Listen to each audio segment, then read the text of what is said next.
오늘 말씀의 제목은 캐논의 신앙이라고 하는 제목으로 여러분과 같이 은혜를 나누고자 합니다. 캐논이라고 하면 여러분들 많이 들어봤을 겁니다. 우리가 지금 가지고 있는 성경을 말할 때 달리 표현하면요, 성경이 아니라 정경이라고 이렇게 표현합니다. 그리고 여기에 포함되지 않은 경전들이 있는데 이것을 외경이라고 부릅니다. 그런데 정경을 영어로 표현하면요, 캐논입니다. 많이 들어본 그런 이름이죠. 유명한 카메라 브랜드 가운데 캐논이라고 하는 제품이 있습니다. 캐논의 의미는 기준이라고 하는 그런 의미가 있습니다. 그러니까 카메라의 이름을 캐논이라 붙인 것은 자기들이 만든 카메라가 모든 카메라의 기준이 된다라고 하는 그런 의미를 가지고 있습니다. 그런데 성경에 보면 하나님께서 캐논으로 삼은 사람이 있습니다. 즉 하나님께서 모든 신앙인의 기준으로 삼은 사람이 있는 것입니다. 그가 바로 우리가 잘 아는 다윗입니다. 열왕기를 보게 되면요, 남왕국 유다와 북왕국 이스라엘 왕들에 관한 기록이 나오고 있죠. 이 기록들 가운데 하나님께서 왕들을 평가하시는 내용이 있습니다. 그런데 주목할 것은 그 왕들에 대한 평가에 대한 기준이 있습니다. 열왕기상 15장 11절에 보면요, 아사가 그의 조상 다윗같이 여호와 보시기에 정직하게 행하여 라는 말씀이 나옵니다. 아사왕이 하나님께 합격 판정을 받았는데 그 이유가 다윗과 같이 행했기 때문이다라고 하는 겁니다. 그리고 이번에는 열왕기하 16장 2절에 보면 아하스가 왕이 될 때에 나이가 20세라 예루살렘에서 16년간 다스렸으나 그의 조상 다윗과 같지 아니하여 그의 하나님 여호와께서 보시기에 정직히 행하지 아니하고라고 했습니다. 아하스 왕이 불합격 판정을 받았는데 그 이유가 다윗과 같이 행하지 않았기 때문이다라고 말씀을 합니다. 그렇습니다. 다윗은 하나님께서 캐논처럼 사용한 인물입니다. 그 사람이 신앙생활을 올바로 했는지 그렇지 못했는지를 판단하는 기준, 그러니까 우리가 알고 있는 자와 같은 존재가 바로 다윗입니다. 그래서 다윗과 같으면 합격이고 다윗과 같지 않으면 불합격입니다. 그러면 과연 다윗은 어떻게 신앙생활을 했기에 이렇게 캐논으로서의 신앙의 기준이 되었던 것입니까? 한마디로 다윗은 하나님 마음에 맞는 사람이었습니다. 하나님께 합한 사람, 하나님이 기뻐하시는 그런 사람이죠. 대표적으로 골리앗과의 싸움 이야기를 줄 수가 있습니다. 도저히 상대할 수 없는 골리앗과 싸워 믿음으로 이겼습니다. 또 사울에게 쫓기던 피난 이야기를 줄 수가 있습니다. 믿음으로 10년이 넘는 고난의 세월을 견뎠고 끝까지 흔들림 없이 선하게 행동했습니다. 그리고 왕이 된 후에 그가 한 일들을 줄 수가 있습니다. 특히 그는 모든 일을 믿음으로 하나님과 의논하면서 감당을 해나갔습니다. 그렇습니다.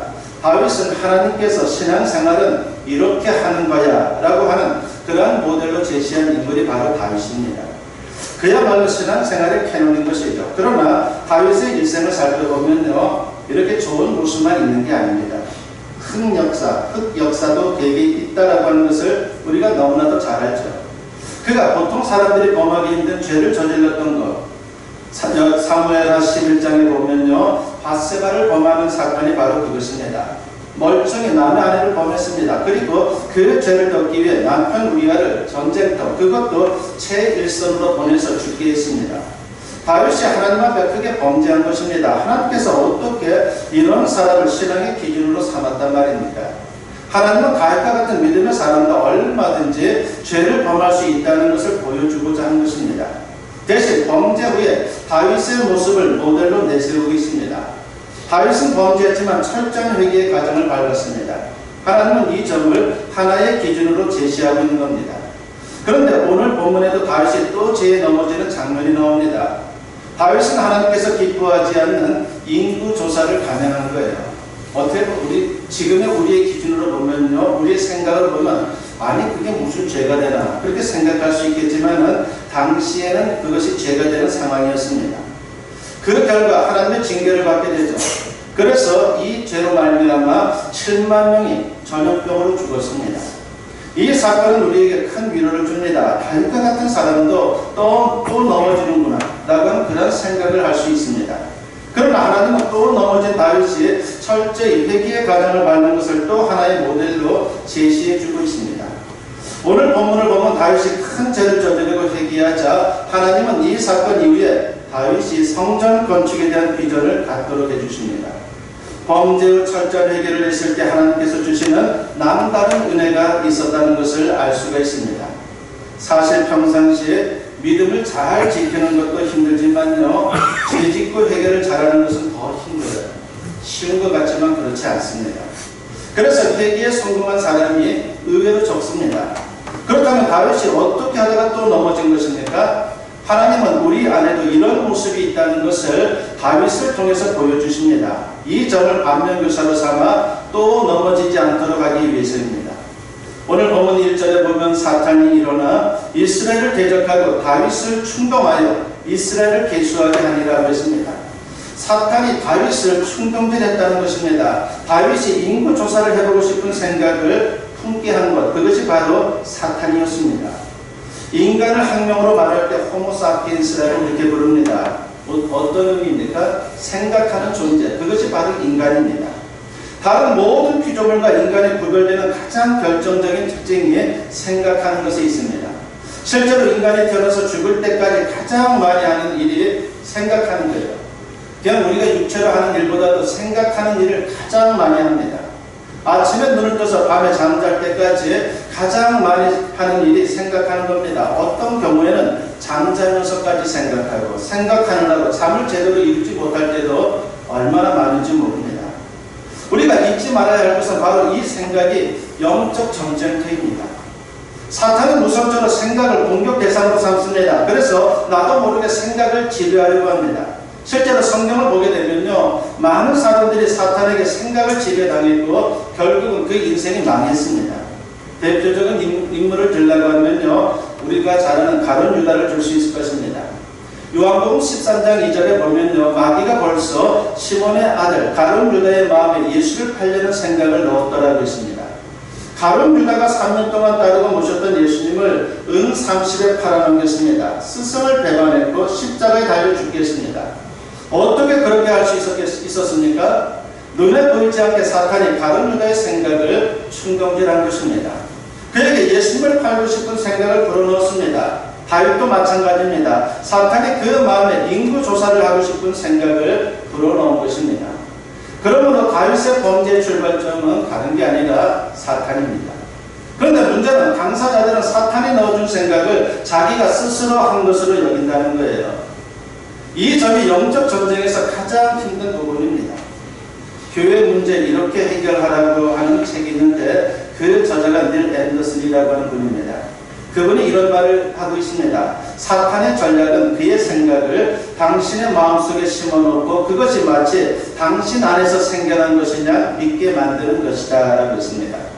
실제로 오늘 본문에서 다윗은 인구 조사하려는 생각이 자기 생각인 줄 알았습니다. 그러니까 이게 참 대단한 생각이구나. 참 나는 지혜로운 사람이야 라고 하는 그런 생각이 들게 하는 것이죠. 그렇습니다. 사탄은 오늘도 우리 마음에 악한 생각을 심어 놓으려고 합니다. 그래서 우리는 우리 생각을 항상 체크해 볼 필요가 있어요. 이 생각이 과연 하나님이 원하시는 것인지 한 번씩 체크해 볼 필요가 있습니다. 그런데 우리에게 소망이 있는 것은요, 하나님도 우리 생각을 주장하신다는 겁니다. 성령께서 사람들 마음에 하나님 뜻에 합한 생각을 품도록 그렇게 섭리를 하시고 그리고 은혜를 내려주십니다. 예수님께서 요한복음 14장 26절에서 이런 말씀을 하십니다. 보혜사 곧 아버지께서 내 이름으로 보내실 성령, 그가 너희에게 모든 것을 가르치고 내가 너희에게 말한 모든 것을 생각나게 하리라고 했습니다. 성령께서 우리 안에 오셔서 장차 우리의 생각을 주장하여 주님 말씀을 생각나게 해주겠다는 것입니다. 예수님께서 부활 승천하신 후에 제자들만 홀로 남겨졌습니다. 그런데 마가의 다락방에서 성령이 강림하신 이후 제자들은 주님의 말씀을 선포하게 되었습니다. 당시 책이 있었던 것도 아닙니다. 그렇다고 신학이 정립된 것도 아닙니다. 무엇을 어떻게 가르쳐야 할지 제자들이 알고 있었던 것도 아닙니다. 참으로 막막합니다. 제자들은 대개가 공부를 제대로 한 적이 없는 그런 사람들입니다. 베드로는 갈릴리에서 고기 잡던 어부였죠. 그런데 이러한 베드로가 초대교회 성도들이 모인 곳에서 예배 때마다 하나님의 말씀을 가르쳤습니다. 많은 사람들이 베드로가 전한 말씀을 듣고 하루에 3,000명이 회개하며 주님께로 돌아오는 역사가 나타났습니다. 이게 바로 성령의 역사인 것이죠. 사도 바울은 고린도에 오기 전에 복음을 전하기 위해 아덴을 방문하게 됩니다. 오늘날의 아테네가 바로 거기에요. 그러니까 아덴은 참으로 어떻게 보면 철학의 중심지입니다. 배웠다고 하는 사람들은 거기에 다 몰려드는 그런 상황이었습니다. 바로 그곳에 방문을 하게 된 겁니다. 사도 바울로서는 참으로 내가 가면 되겠다는 생각이 들었겠죠. 우리가 잘 알고 있듯이 사도 바울은 많이 배운 사람입니다. 집안도 좋은 사람입니다. 거기다가 로마 시민권까지 갖고 있는 사람입니다. 그러니까 참으로 충분히 나는 거기서 복음을 전할 수 있다라는 그런 생각이 있었던 것 같아요. 아덴은 헬라 철학의 중심지였기 때문에 많은 학자들이 거기에 있었고 일반 시민들도 높은 학문을 자랑하는 그런 수준이었습니다. 따라서 그곳에서 어설픈 이야기를 했다가는 큰 창피를 당할 수도 있습니다. 그래서 다른 곳에서와는 달리 자신이 닦은 학문과 지식을 총동원해서 복음을 전했습니다. 그런데 사흘 동안이나 열심히 전도를 하고 말씀을 전거했지만 결신자를 하나도 얻지를 못했어요. 그 후 그는 아덴과 비슷한 철학의 도시 고린도에 와서는 자신의 모든 지식을 내려놓았습니다. 아덴에서 자신의 지혜로 전한 것을 회개하며 철저히 성령의 가르치심을 따라 오로지 십자가만을 증거했습니다. 그리고 성령께서 가르쳐주신 말씀과 생각으로 전도를 했습니다. 사도 바울이 자신의 지식을 내려놓고 성령의 가르침으로 복음을 증거할 때 상상할 수 없는 놀라운 역사가 나타났습니다. 안진뱅이가 걷고 맹인이 눈을 뜨고 죽었던 사람이 살아나기까지 했습니다. 이것은 사람에게서 나오는 능력이 아니라 성령께서 하시는 역사입니다. 오늘도 마찬가지입니다. 성령께서 가르치시고 생각나게 하십니다. 그러므로 우리의 생각과 지식, 경험을 다 내려놓고 철저히 성령의 가르치심에 순종하는 그런 우리의 심령이 되어야 합니다. 그러면 우리 삶에서도 성령의 놀라운 역사가 나타날 줄로 믿습니다. 다윗이 왜 사탄이 넣어준 생각을 분별하지 못했습니까? 그 마음에 무엇보다도 욕망이 분출했기 때문이죠. 오늘과 같은 상황에서 인구조사는 문제될 것이 없습니다. 그러나 고대 시대의 인구조사는요, 왕들이 왕권을 강화하는 강력한 수단이었습니다. 크게 두 가지 이유 때문입니다. 하나는 세금 징수 때문입니다. 인구조사를 세밀히 하면요, 세금을 철저하게 걷어들일 수 있는 것이죠. 그래서 국가 재정을 튼튼히 만들면 왕권이 강화될 수 있고 나라를 크게 키울 수가 있습니다. 그리고 또 다른 하나는 병사들을 징집하기 위해서 인구조사를 합니다. 인구조사를 철저하게 하면요, 전쟁에 동원할 수 있는 병사의 수를 정확하게 파악할 수가 있습니다. 당시에는 병사의 수가 전쟁 승패에 결정적인 변수였기에 각 나라들은 할 수만 있으면 많은 병사들을 확보하려고 참으로 무진장 애를 썼습니다. 그러니까 옛날에는 그렇게 오늘날처럼 여러 가지 좋은 무기들이 많은 게 아니죠. 그러니까 사람 머리수가 많으면 그게 바로 무기가 되기 때문에 병사들 한 사람 한 사람이 굉장히 가치 있다라고 하는 겁니다. 그러다 보니까는 그렇게 인구조사를 함으로 말미암아 병사를 확보하려고 노력을 했습니다. 그렇게 함으로 왕권을 강화할 수가 있고 나라를 더욱 강국으로 만들 수가 있습니다. 사탄이 다윗 마음에 인구조사를 생각을 넣자 다윗 마음에 욕망이 일어났습니다. 인구조사를 통해 왕권을 강화하고 나라를 부강하게 해보자 하는 욕망이 일어난 것이죠. 그리고 자신이 대단한 존재라고 하는 것을 드러내고 싶어하는 그러한 욕망이 생겼습니다. 그래서 이 욕망 때문에 사탄이 준 생각을 분별하지 못하고 그 생각을 따르고 말았습니다. 여기서 주목할 것은 지금까지 다윗의 행적입니다. 오늘 본문 바로 앞에 나오는 18장부터 20장을 보게 되면요, 다윗의 승전보가 길게 기록되어 있습니다. 다윗이 블레셋을 쳐서 항복을 받아냈고 암몬과 아람을 공격해서 승리했고 그리고 라빠의 전쟁에서 승리했습니다. 하나님의 도우심으로 연전연승한 거예요. 군사력이 막강해서 그래 된 게 아니죠. 하나님이 도와주셔서 된 겁니다. 그런데 이 모든 것들을 잊어버렸습니다. 그래서 그렇게 함으로 말미암아 다윗은 이략 중동의 맹주로 등장했습니다. 그랬으면 족한 줄 알고 감상됐을 텐데 인구조사를 감행한 것입니다. 더 강한 군대를 만들고 더 강한 나라를 만들고 결국 왕권을 강하게 하고 싶은 욕망이 너무나도 강하게 일어난 것입니다. 사탄은 그 점을 예리하게 간파하고 그를 유혹했습니다. 그렇습니다. 지나친 욕망이 문제가 되는 겁니다. 우리 마음속에 우리 안에 일어나는 끝없는 욕망이 우리를 사탄의 생각을 뿌리치지 못하게 하는 거예요. 그래서 우리가 너무 지나친 욕망을 갖는 것은 문제가 될 수 있다라고 하는 걸 알아야 합니다. 브레이크를 잡아야 되는 거죠. 그래서 이것이 과연 올바른 것인지 하나님이 원하시는 것인지 한번 생각해 보아야 하는 겁니다.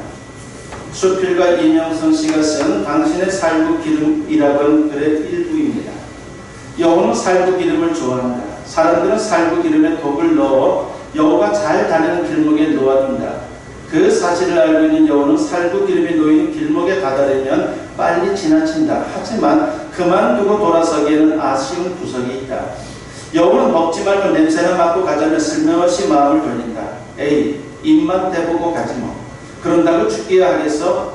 그렇게 자신과 타협을 하고 혀를 살짝 냈을 뿐인데 살구 기름은 목을 타고 저절로 넘어가 버린다. 허겁지겁 살구 기름을 먹던 여호는 정신이 번쩍 들었지만 기름은 이미 반으로 줄어있다.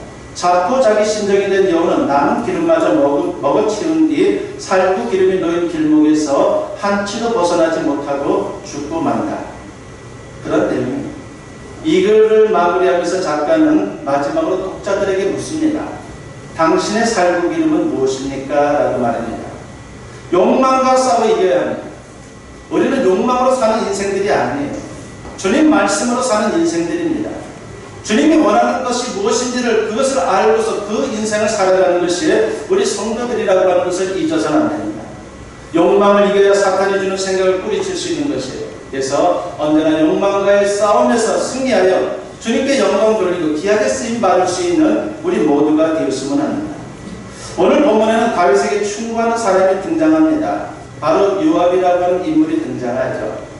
다윗이 인구 조사를 명하자 요압이 나서서 부당함을 말합니다. 오늘 본문 3절에 보니까 요압이 아뢰되 여호와께서 그 백성을 지금보다 100배나 더하시기를 원하나이다. 내 주 왕이여, 이 백성이 다 내 주의 종이 아니니까? 내 주께서 어찌하여 이 일을 명령하시나이까? 어찌하여 이스라엘이 범죄하게 하시나이까? 라고 했습니다. 요압이 어떤 인물입니까? 다윗과는 친척이에요. 다윗의 누이 스루야라고 하는 누이가 있는데 바로 이 스루야의 아들로 다윗의 조카입니다. 그는 다윗이 왕위에 오르기 전 그때부터 사울 왕에게 쫓겨다닐 때부터 다윗을 도왔던 인물입니다. 그리고 다윗이 왕이 된 후에 군대 장관으로 때로는 다윗과 함께 또 때로는 다윗을 대신해서 전쟁에 나가 그 전쟁을 지휘하면서 연전연승을 거둔 전쟁 영웅입니다. 그래서 그 당시 다윗에 이어 2인자로서 다윗의 최측근입니다. 이런 요압이 다윗에게 인구조사가 왜 부당한지 그리고 이 일이 하나님 앞에 죄가 된다는 사실을 전하게 됩니다. 그러나 안타깝게도 다윗은 그 말을 듣지 않았습니다. 4절을 보게 되면요, 왕의 명령이 요압을 재촉한지라고 하는 말씀이 나옵니다. 다윗이 요압의 충고를 묵살하고 자기 뜻을 밀어붙였다는 뜻입니다. 그래서 다윗은 브레이크를 밟을 수 있는 기회를 놓쳤습니다. 그렇습니다. 때로는 주변 사람들의 충고가 우리 인생의 브레이크 역할을 할 때가 있어요. 이것은 대단히 중요한 것입니다. 내가 보지 못하고 내가 생각하지 못한 것을 내 주변 사람들이 알고서 그것을 알려줄 때가 있다라고 하는 것입니다. 독일 개신교회의 청각장애인을 돕는 봉사회는 독특한 십자가를 가지고 있는 것으로 유명하죠. 이름하여 그 십자가의 이름은 들을기 십자가입니다. 십자가 한가운데 귀를 크게 그려놓고, 그러니까 십자가 이렇게 생겼을 때 여기다가 귀를 크게 그려놓고 있는 것이죠. 그러면서 고막의 파장을 가장스럽게 강조한 모습입니다. 이 들을기 십자가는 십자가를 통해 열린 귀가 된다는 뜻이에요. 그러니까 십자가를 지는 마음으로 살아갈 때에 우리 귀가 열린다라고 하는 것이죠. 즉, 그 마음에 십자가가 자리하는 사람만이 열린 귀를 갖게 된다는 것입니다. 사람들은 자기가 관심 있는 것만 듣습니다. 그렇게 많은 소리가 들려도 자기가 관심 있는 것에만 귀를 열고 듣고 나머지 소리는 흘려 듣습니다. 그리고 사람들은 듣고 싶은 것만 듣습니다. 아무리 좋은 말을 해줘도 듣고 싶은 것만 듣고 나머지는 다 흘려버립니다. 심지어 설교도 듣고 싶은 것만 듣습니다. 그리고 성경을 보아도 보고 싶은 것만 봅니다. 그 외에는 다 그냥 지나가는 거죠. 그러다 보니까는 신앙이 오랫동안 신앙생활을 했어도 기형인 경우가 얼마나 많은지 모릅니다. 여러분, 이것이 우리가 극복해야 될 과제인 겁니다. 많은 사람들이 충고를 귀담아 듣지 않습니다. 그 충고가 자기에게 십자가이기 때문입니다. 자기의 관심사가 아니고 자기가 듣고 싶은 이야기가 아니기 때문입니다. 그래서 마음에 십자가가 없는 사람은요, 충고를 듣기가 어려워요. 왜 십자가라고 표현하는 겁니까? 너무나 힘들기 때문에. 그러나 거기에 생명이 있다라고 하는 겁니다. 그러므로 우리 마음에 늘 십자가를 세워두어야 합니다. 그래야지만이 들을 귀가 열리게 되는 겁니다. 들을 귀가 열려야 마음속에 사탄의 생각을 넣어줄 때 그것이 사탄이 준 생각이라고 하는 소리가 들립니다. 욕망이 일어나도 그것이 욕망이라고 하는 소리가 들립니다. 그래서 브레이크를 밟을 수가 있는 것입니다. 우리는 가인처럼 또 넘어질 수 있는 사람들이에요. 가인만 넘어진 것이 아니라 우리는 더 많이 넘어지는 그런 인생들 아닙니까? 넘어지지 않으려면 조심해야 합니다. 우선 마음에 사탄이 넣어준 생각을 분별하여 제거해야 합니다. 다음으로 욕망과 싸워 이겨야 합니다. 그리고 들을 귀를 열어서 충고를 귀히 여겨야 합니다. 그래서 여러분의 신앙이 이 시대의 캐논이 될 수 있기를, 그래서 그 캐논의 신앙을 통해서 진정 여러분의 삶이 복된 삶이 되고 미래가 가까운 복된 미래가 될 수 있기를 주님의 이름으로 간절히 축원합니다.